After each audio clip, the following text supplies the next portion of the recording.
По искористувањето на геотермалната енергија за загревање, во Кочани продолжува искористувањето и на сончевата енергија, пред се за производство на струја.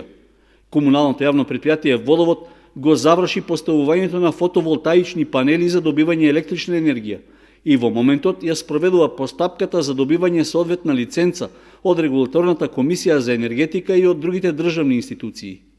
Во кругот на пречистителната станица за отпадни води кај селото Мојанци, на 3 парцели со вкупна површина од 4000 метри квадратни, инсталиран е фотоволтаичен систем со моќност од 453 киловати.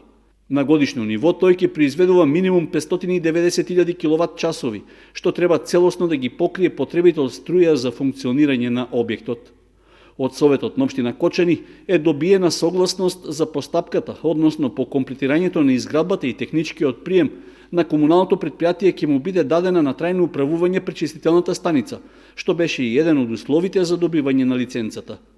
Објектот е во завршна фаза и ќе биде готов до март, поради што во меѓувреме привршуваат и законските процедури за обезбедување дозвола за производство на електрична енергија. Вредноста на фотоволтаичниот систем изнесува над 450.000 швајцарски франци и тој е дел од проектот за изградба на станицата за пречистување на отпадните води, што се реализира со донација од владата на Швајцарија. Од Водовод информираа дека е направена дополнителна регистрација на дејноста на предпријатието за производство и продажба на електрична енергија и по обезбедувањето на лиценцата, фотоволтаичниот систем веднаш ќе биде ставен во функција.